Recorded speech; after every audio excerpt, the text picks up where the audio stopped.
menurut si orang tersebut, si paranormal tersebut, yang kerasukan ini adalah, katanya dia ini adalah anaknya dari Ifrit.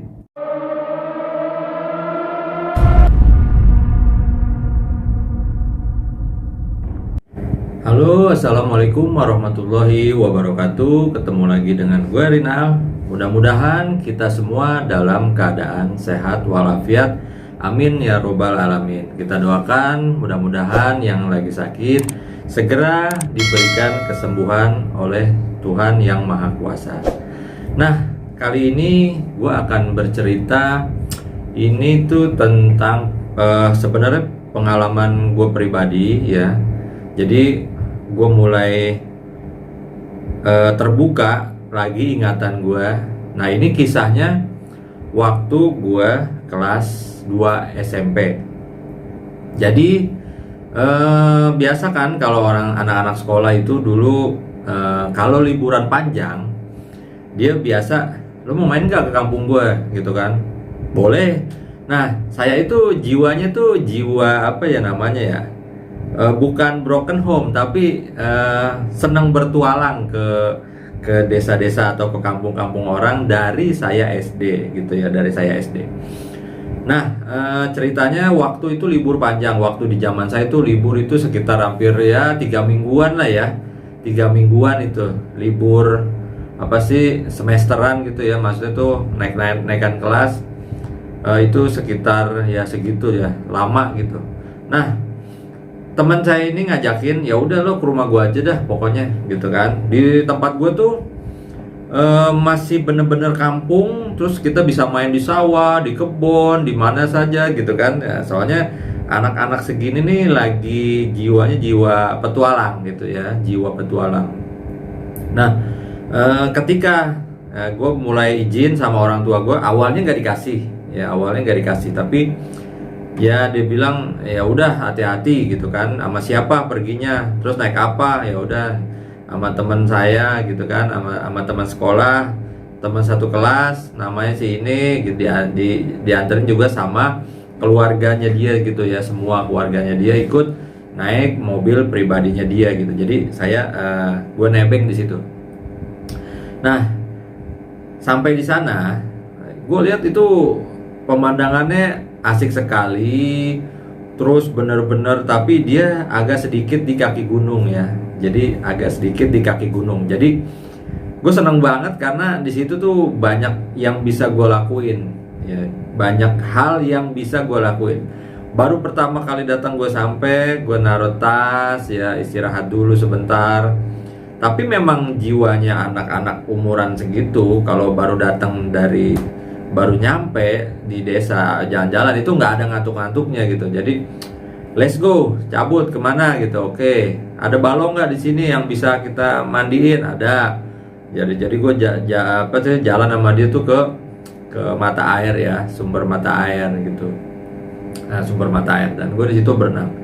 Dan di situ rasanya tuh melepas kepenatan dari sekolah gitu kan, terus jalan-jalan di kampung, udaranya segar, ditambah ada mainan gitu ya, kasarnya mainan itu di situ tuh yang mainan natural alami. Nah, wah gue puas hari itu ya, main ke sawah segala macam. Nah, kejadiannya ketika gue di situ baru kurang lebih 3 hari 2 malam nginep di situ. Nah, di situ ada satu kejadian yang menurut gue ganjil. Jadi si saudaranya teman gue ini, jadi ada orang saudaranya datang ke rumah teman gue tadi ya, di kampung tadi, dan dia bercerita gitu ya dengan bahasa daerah bahwa saudaranya ada yang kerasukan ya, atau kesurupan gitu kan, kesurupan. Nah, setelah itu keluarganya ini terkenal orangnya baik ya, keluarga teman gue ini, tapi memang agak sedikit percaya dengan mitos mistik gitu ya, mistik agak kental sekali, karena lingkungan di daerahnya tuh yang saya lihat tuh kental, karena di pemandian tempat saya mandi di situ itu ada sajen gitu kan, ada sajen, ada bunga ya segala macam di situ, bahwa itu menandakan bahwa orang di sekitar itu benar-benar percaya kepada hal-hal yang gaib ya gitu. Nah, setelah ini sebut saja namanya Pak Tono gitu ya, sebut saja namanya Pak Tono, nyamperin ke rumah teman gue, dibilang begini. Nah, setelah teman gue menerjemahkan ke dalam bahasa Indonesia, dan gue kaget gitu karena ini kesurupan yang menurutnya janggal, aneh, dan terlihat gimana ya, apa sih namanya, dahsyat gitu menurut mereka gitu. Tapi menurut gue juga kaget gitu. Akhirnya dari sekeluarga itu ke rumah si saudaranya yang kerasukan tadi. Itu kalau nggak salah jam 11 malam itu, karena gue juga belum tidur gitu, sama teman gue tuh masih ngobrol di luar gitu kan sambil menikmati udara malam yang dingin gitu kan. Itu dia datang, gue jam 11 malam sampai rumahnya ya sekitar jam setengah 12-an ya. Tetangga desa tapi agak jauh gitu rumah saudaranya tuh, naik-naik ke gunung, naik-naik ke, ya bukan ya gunung sih tapi di kaki gunung banget gitu. Nah, setelah itu nyampe di rumahnya udah banyak orang nih. Jadi udah banyak orang, gue liatin yang tetangga-tetangga di situ. Ternyata dia itu kerasukan dari habis maghrib. Katanya iya habis maghrib, kalau nggak salah jam setengah 8 dia kerasukan. Jadi ini adalah anak perempuan satu-satunya juga kerasukan gitu. Nah, ceritanya kenapa dia kerasukan? Karena gimana ya, ini anak gimana ya, bergaul ya, anaknya lumayan agak manis, cantik lah menurut gua gitu ya. Tapi ini udah dewasa gitu ya, maksudnya udah remaja lah ya, udah remaja, udah dewasa gitu. Katanya dia ditinggal nikah sama pacarnya gitu ya, ditinggal nikah sama pacarnya, lalu stres gitu.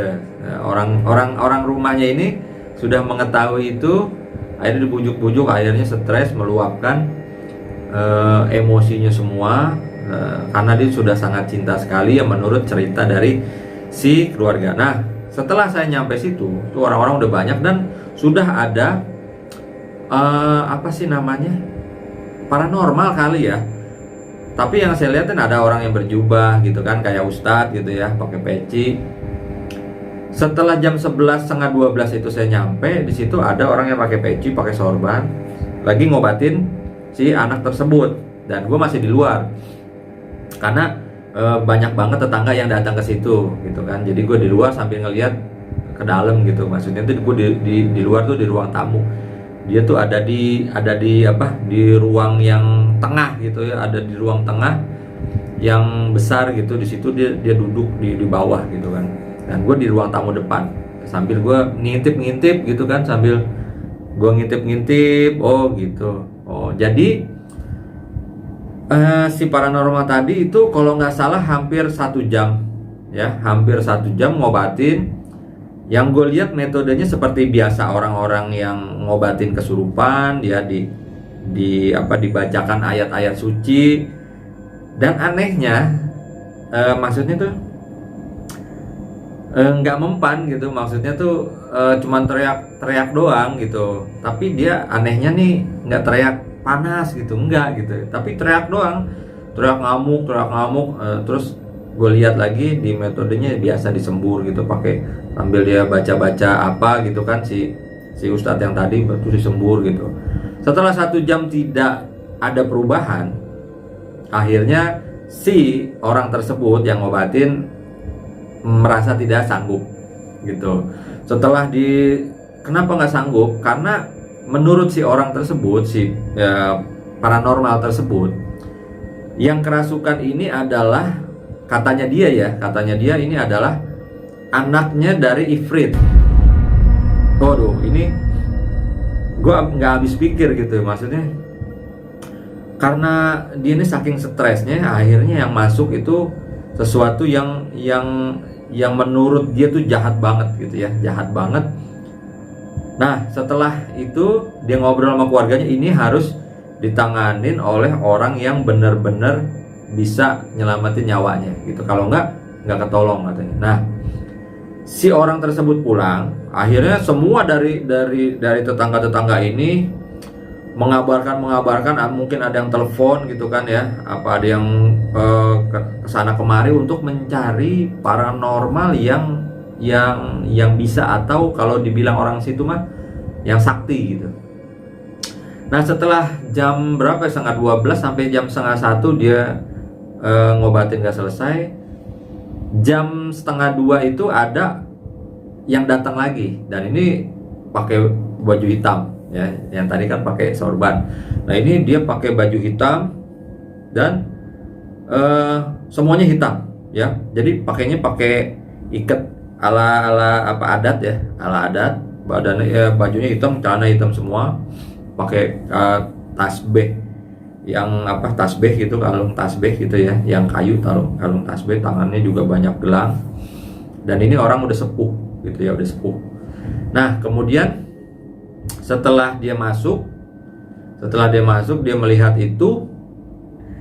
Ketika dia pas ngelihat si orang yang kemasukan, dia langsung balik badan, dia langsung manggil si keluarganya, bahwa dia bilang, aduh mohon maaf katanya, aduh ini berat katanya. Kenapa Ki? Katanya orang tua sepuh gitu ya. Kenapa Ki? Aduh Aki mah nggak sanggup katanya, ini berat. Karena sekali lagi si orang tersebut, si Aki tersebut mengucapkan juga sama dengan seperti yang pertama tadi, yang paranormal yang pertama tadi. Ini adalah anak dari Ifrit gitu ya, maksudnya iblis ya, anak keturunan dari Ifrit. Dan saya tidak sanggup untuk mengeluarkannya. Coba dia ngasih referensi, jadi si Aki tersebut ngasih referensi, ada di mana sih namanya, ada di dekat gunung itu ada rumah, cuman rumah satu. Nah di situ ada yang tinggal, mungkin dia bisa ngobatin, karena dibilang nih, menurut si Aki tersebut dia ya lumayan sakti gitu. Akhirnya dijemput, karena perjalanannya agak berliku-liku ke atas bukit ya, ke atas bukit. 2:30 itu baru si orang tersebut datang. Dan ini juga udah sepuh. Ternyata ini udah sepuh juga, sama seperti si Aki tadi. Sama juga dia pakai baju hitam gitu ya. Cuman dia pakai baju hitam, pakai adat, cuman dia pakai sorban gitu, pakai sorban. Itu ya. Kalau gua nggak salah sih, gua lihat sorban atau sarung gitu ya. Karena gua agak lupa sedikit karena pakaiannya nggak terlalu detail. Dan ketika masuk, nah si orang ini juga sempet terdiam. Jadi terdiam itu melihat si anak yang kerasukan, sempat terdiam dan dia memejamkan mata. Dia diam, tapi mulutnya tidak komat kamit gitu. Setelah mungkin ada berapa detik lah, nggak nyampe menit ya, saya diam. Si perempuan tadi itu teriak-teriak dan melototin si orang yang si Aki ini, yang ketiga ya, orang yang ketiga masuk.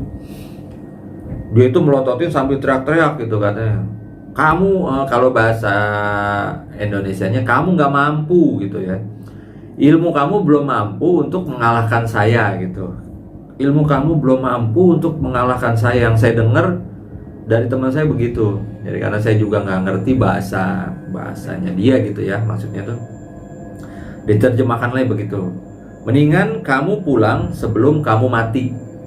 Nah ini sangat, itu tuh gue langsung diceritain begitu sama temen gue, langsung gimana ya, bener kah ini gitu kan, ini kok ngancemnya kematian gitu loh maksudnya. Tapi gue seneng tuh sama hal-hal yang mistik gitu. Nah setelah dia ngobatin, wah ini dipegangin ya, maksudnya tuh direjeng, dipegangin sambil sebenarnya nggak ada nangis, dia cuma teriak wah. Dan yang gue lihat itu mata si cewek itu hampir semuanya agak hitam. Ya, ini kan ada putihnya kalau di sini. Dan itu hampir hitam ketika si Aki yang ini mengobati itu bener-bener gue lihat kayak matanya hitam.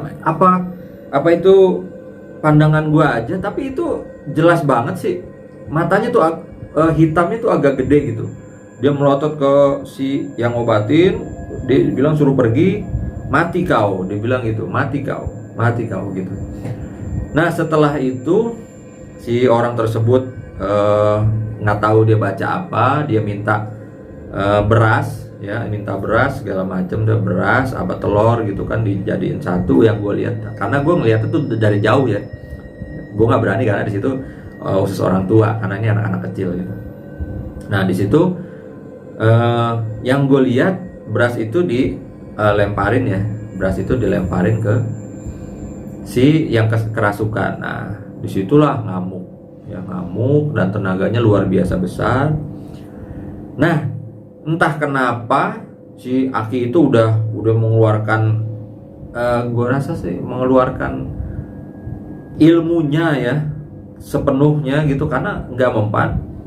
Dan si Aki yang tadi tuh pingsan, di situ langsung pingsan. Jadi gue sempet, karena ini kan kayak pertunjukan sih, kalau gue bilang kayak pertunjukan. Jadi si Aki tersebut begini tuh tangannya, terus si Aki tersebut kayak gimana ya, langsung pingsan.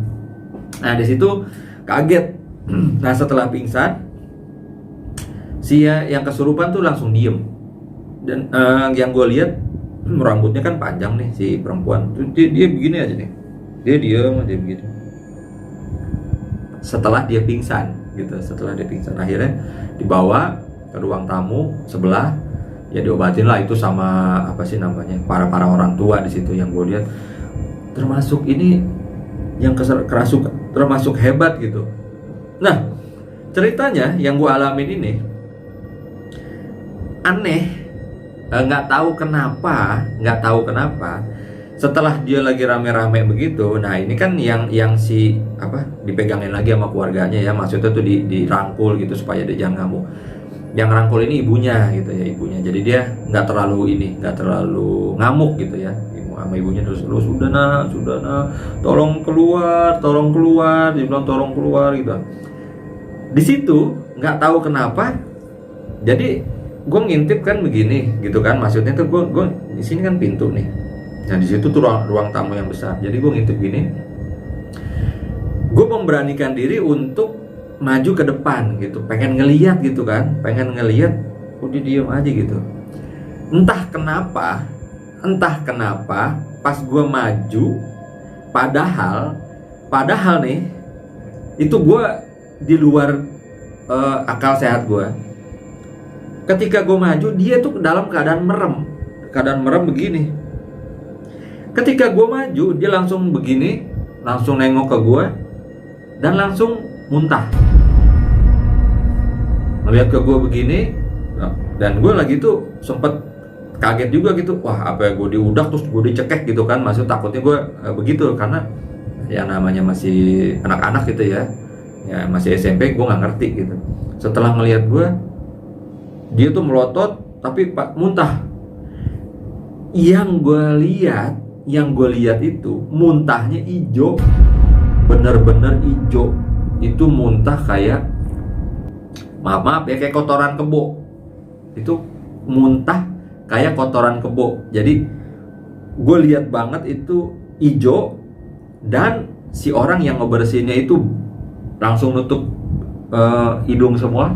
Dan termasuk gua itu baunya bener-bener bau bangke, bener-bener bau, bukan muntahan ya, aduh namanya kayak itu baunya bener-bener. Gua langsung semuanya begini terus dibersihin, nggak banyak muntahnya, cuman blok begitu tuh. Setelah itu habis dia muntah, dia pingsan, si perempuan tadi pingsan. Nah orang-orang di sekitar situ itu tidak mengira kalau dia tuh ngelihat gua gitu, karena mereka sudah panik gitu ya, Dia ngelihat gua terus pingsan. Nah, kok pingsan gitu kan, maksudnya Ada yang bilang itu alhamdulillah ini udah keluar, alhamdulillah udah keluar muntahnya. Setelah ini akhirnya dibangun lagi, ternyata masih kerasukan. Jadi dia masih duduk begini, dengan duduk biasa gitu ya, duduk bersila gitu, terus dia sambil begini gitu. Nah, dan gue di situ udah agak sedikit takut gitu, dan dia melotot lagi ke gue. Dia begini, terus dia ngeliat lagi begini. Tapi pandangan si orang tersebut ke gue itu aneh, kayak kayak mengkomunikasikan gitu begini, tapi tidak teriak gitu ke gue. Nah, yang lain bingung tuh, kok ngeliatnya ke gue gitu. Akhirnya gue ngumpet lagi ke samping itu. Ini kan pintu ya, jadi gue ke samping tembok lagi. Wah, ngeliatnya ke gue. Nah, kata teman gue, wah lu diincer lo, kata gitu kan. Lu diincer lo, katanya gitu. Dia ngeliatin lu begitu. Padahal sekian banyaknya orang di situ tidak ada yang dipelototin. Dia hanya diem begini. Itu tidak ada yang dipelototin. Nah, kata teman gue, wah lu diincer lo. Biasanya kalau orang yang dipelototin gitu, lu jangan nakutin lo, katanya. Emang gue kenapa gitu kan gini. Ya gue nggak tahu, orang lihatnya ke lo kok. Nah, setelah saya ngumpet di samping tembok, dia nunduk lagi gitu. Itu setelah itu subuh ya 4:30 subuh. Akhirnya dari keluarga temen gue pulang, sudah tidak ada lagi yang berani ngobatin gitu. Ceritanya pulang karena gue ngantuk berat, semuanya ngantuk berat. Akhirnya ketiduran sampai siang kalau nggak salah tuh, sampai jam 2 siang gitu ya. Nah, setelah jam 2 siang bangun pada makan, dan keluarganya itu balik lagi sorenya ke rumah tersebut, ke rumah saudaranya untuk melihat perkembangannya. Dan gue juga ikut karena di rumah itu sepi gitu ya, cuman ada berapa orang kan, jadi gue nggak mungkin sendiri di situ. Jadi gue ikut lagi ke situ. Seperti biasa masih sama, dan keluarganya beserta kepala desa kalau nggak salah tuh, katanya kepala desa atau kepala dusun gitu ya, kepala desa atau kepala dusun itu berembuk gimana caranya untuk mendapatkan orang yang bisa menyembuhkan. Nah, di situ banyaklah referensi yang masuk ke dalam keluarga tersebut. Ini ada, sampai ada yang mendatangkan dari luar kota gitu kan. Entah referensi dari orang-orang tersebut di mana gitu nih, coba nih kita hubungin gini, coba hubungin. Oke, setelah dihubungin akhirnya dia datang gitu kan. Akhirnya kalau nggak salah, kalau di luar kota agak jauh gitu ya, dia ditungguin, tapi malamnya dia datang. Dan orang-orang di situ ditawarkan dari dusun sebelah, dusun sebelahnya lagi, atau desa sebelah, ditawarkan siapa saja yang bisa untuk menyembuhkan dari anak ini akan diberi imbalan gitu, tanda terima kasih. Jadi mereka berbondong-bondong dan itu. Nah, gue dari sore sudah menyaksikan ritual pengobatan, pengusiran kerasukan itu. Jadi semua metodenya itu hampir sama semua gitu. Ada yang dipencet dari sininya, wah itu nggak bakal mempan. Yang gue lihat waktu itu dipencet dari sininya, malah dianya kena tabok gitu ya. Entah kenapa si perempuan ini badannya kecil, tapi luar biasa kuat gitu. Setelah dipegangin gitu kan, terus kakinya di antara jempol kakinya tuh di sini dipijit ya. Dan dia tidak merasakan apa-apa, diam aja. Nah, ketika tangannya diginiin, itu langsung refleks. Tapi nggak teriak, cuman gitu, kuat.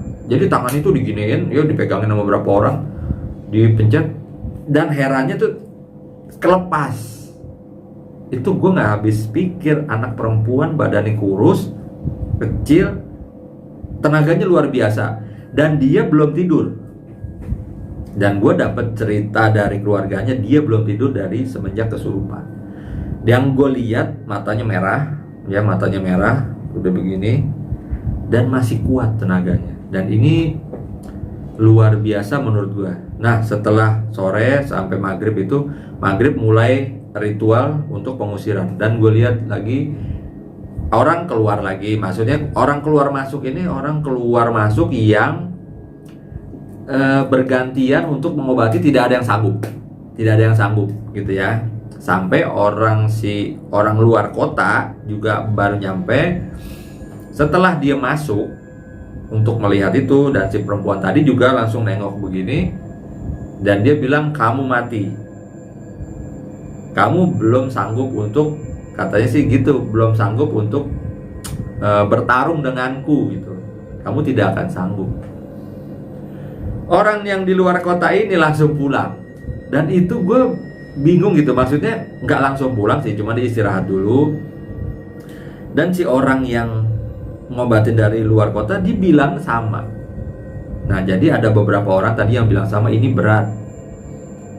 Kenapa ceritanya kok bisa jadi kesurupan? Jadi ini dia ditinggal sama mantannya untuk nikah, dan si perempuan ini stres luar biasa, dia bengong. Nah, akhirnya dia kerasukan, dan kerasukannya ini termasuk yang berat, anak keturunan ifrit gitu ya. Jadi ini luar biasa sekali. Sudah ngajiin ya, yasinan segala macam, itu tidak ada pengaruh sama sekali. Yang gue lihat udah 2 malam. Nah, ketika sudah jam 9, banyak orang yang wah inilah melakukan ritual-ritual yang aneh menurut gue, tapi semuanya itu tidak ada efeknya sama sekali. Setelah jam 9, kebetulan si temen gue nih udah ngantuk gitu kan, maksudnya tuh tumben gitu kan, ya balik aja ya, kita ngapain sih di sini? Oke. Dan gue juga kepikirannya sama, iya nih, kayaknya gue perasaan gue nggak enak lah di sini lah, ngapain gitu kan. Akhirnya gue pulang tuh dianterin sama saudaranya dia naik motor. Mau pulang gitu kan. Ya udah anterin aja dulu. Dan si kedua orang tua temen gue ini masih di situ ya, sama saudara-saudaranya di rumah itu masih di situ. Ya udah anterin dulu tuh, anak mau itu tuh apa sih namanya, mau pulang gitu kan. Terus saya suruh makan dulu, terus baru tidur gitu kan. Oke, setelah gue pulang, gue mandi, makan dulu, baru tidur gitu kan malam. Nah, disinilah hal-hal yang kejadian yang luar biasa gue temuin. Gue singkat cerita, setelah gue tidur sebentar, sekitar ada 10 menit tidur atau 15 menit gue tidur, itu bener-bener tidur pules karena gue capek. Semalamnya gue harus begadang, malam itu juga gue ke situ lagi karena kondisi gue nggak pernah begadang gitu kan. Itu gue tidur, temen gue juga tidur. Setelah 15 menit gue tidur, tiba-tiba ada suara jatuh dari plafon tepat di atas gue tidur di kamar temen gue nih. Itu bener-bener suara kayak lemari kaca atau lemari besar gitu ditibanin dari lantai berapa, terus niban plafon itu buar gitu. Dan itu langsung serentak, gue langsung bangun dan temen gue juga bangun. Kebetulan yang si nganter ini udah pulang, dan itu gue bangun langsung like, suara apaan ya di atas, kok ada yang pecah kali genteng kan gitu kan. Wah, gue sama temen gue langsung gimana itu ya, itu bener-bener yang gue tidur nyenyak gue denger, dan temen gue juga denger. Itu dia bangun gitu, matanya sambil gini, gila itu suara apaan katanya, kayak petasan, tapi bukan petasan, bener-bener kayak barang jatuh nimpa plafon gitu, buar gitu. Itu gue langsung bengong, tapi rasa takut ada karena gue ngantuk. Jadi gue nggak pikirin gitu, tapi gue tetap takut. Aduh, apaan gitu ya tadi. Dan di rumah itu kosong. Gue langsung tidur. Nah, kebetulan gue tidur sampai pagi. Tapi yang anehnya di mimpi itu gue ditemuin oleh seorang sosok seperti kakek-kakek, tapi nggak rambutnya panjang, kayak pakai tongkat gitu. Terus apa sih namanya, berbicara 4 mata gitu, maksudnya berhadapan. Dan gue, ini siapa gitu kan. Si kakek itu bilang, nah hanya kamu yang bisa menyelamatkan nyawanya. Dan gue bilang, loh ini siapa gitu kan. Dan malam itu gue ngimpi tuh hal yang aneh juga menurut gue, karena gue banyak juga mimpi yang hal aneh. Hanya kamu yang bisa menolong si anak tersebut dari keturunan Ifrit. Dan sehabis itu saya tanya gimana caranya gitu kan. Si kakek tersebut nggak ngomong apa-apa lagi, terus langsung hilang. Dan di situ gue sampai pagi gue bingung. Pas gue bangun itu gue masih keinget, lah kok ada orang yang ngomong gitu, hanya gue yang bisa nyelamatin tuh nyawa si anak perempuan, kasarnya bisa mengobati si orang tersebut. Dan gue itu nggak pernah tahu gitu apa yang harus gue lakuin, karena gue masih kecil gitu loh. Nggak mungkin ada yang percaya kalau gue bisa ngobatin, karena di lingkungan tersebut itu orang-orang sepuh semua yang ngobatin itu. Jadi kalau anak kecil nggak, ya apalagi gue pendatang gitu, nggak gue pikirin. Akhirnya tiap malam itu mereka ke situ, tapi gue nggak ke situ. Dan sudah berapa malam ya, kalau nggak salah 3 malam gue diimpiin yang sama. Setelah itu gue nggak pikirin, akhirnya gue pulang ke Jakarta. Jadi gue pulang ke Jakarta, gue nggak tahu lagi. Nah, setelah di rumah, malam pertama itu terakhir gue dimimpiin sama kakek-kakek tersebut terakhir ya. Dan dia bilang hal yang sama, hanya kamu yang mampu untuk menolong anak tersebut. Dan dia langsung pergi. Dia nggak bilang ini caranya begini, ini caranya begini. Dan gue langsung, setelah malam berikutnya sudah tidak ada lagi itu kakek. Nah, ketika sudah hampir, ya gue udah kembali lagi ke sekolah kan gitu. Setelah 2 bulan itu temen gue nanyain, bro, kemarin yang kita ke sana saudara gue itu sekarang udah habis, udah kurus, nggak mau makan, sudah dibawa ke rumah sakit jiwa, sudah dikasih obat, sudah dikasih apa, itu dia sekarang cuman hanya diem dan sudah 2 bulan tidak makan. Dan ini luar biasa sekali, dokter aja bilang, tapi dia dengan sisa tenaga dia masih kuat.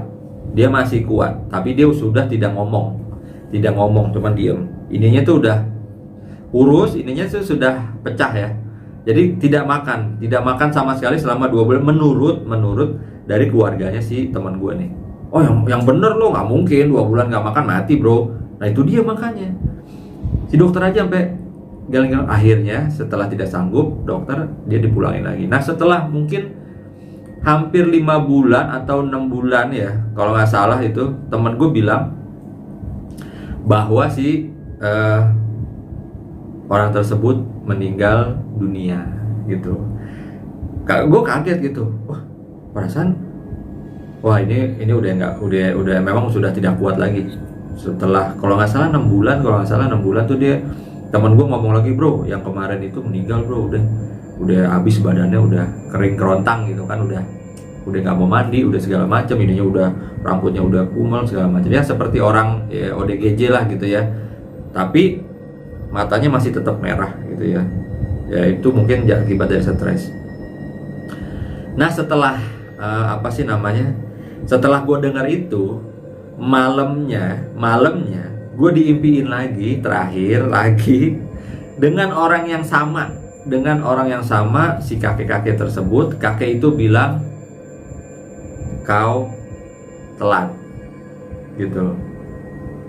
Siapa yang akan menanggung akibatnya gitu, karena dia sudah tiada.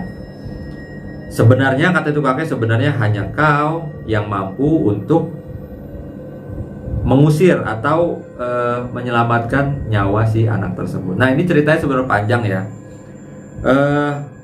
Sekali lagi gue bukan indigo, tapi nggak tahu itu mimpi yang gue rasain waktu itu. Dan setelah kejadian itu, gue jadi bisa untuk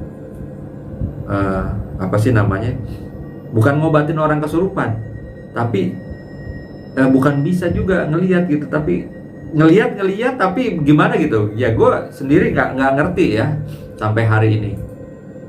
Banyak kejadian-kejadian, hal-hal yang gaib, yang aneh, yang sampai hari ini gue masih ngerasain. Semenjak mimpi itu, si orang tua itu bilang hanya kau yang mampu untuk menyembuhkannya. Nah, ini cerita seperti ini sama dengan cerita yang di luar negeri, di Jerman kalau nggak salah ya, di Jerman apa di Inggris ya, gue nggak begitu, tapi gue pernah baca itu yang analis ya, kisah analis yang kesurupan sampai merenggut nyawa juga. Nah, ini gue nggak tahu ada persamaannya atau tidak.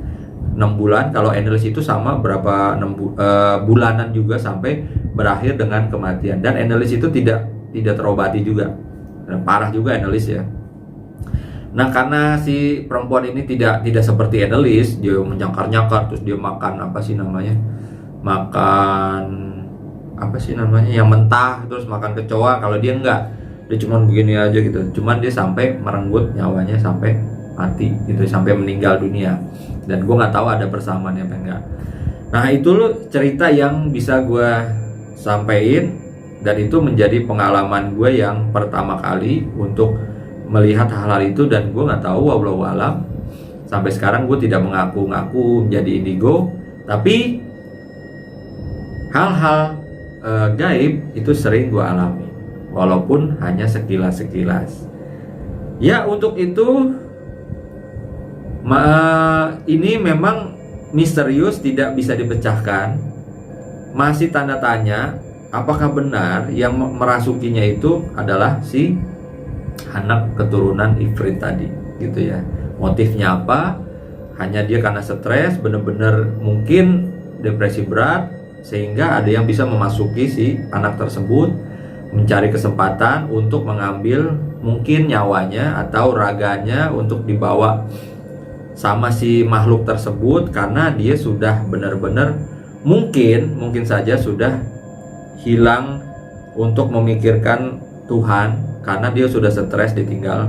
Ya mungkin saja gitu ya, setelah dia mungkin sudah tidak ingat Tuhan, jadi hanya memikirkan kepada si cowoknya tadi, dendam dengan membara. Mungkin ada makhluk-makhluk tertentu yang memanfaatkan kalau dia sudah tidak ingat Tuhan, bahwa engkau akan aku jadikan teman.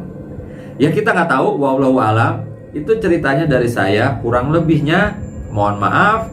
Sekian, wassalamualaikum warahmatullahi wabarakatuh.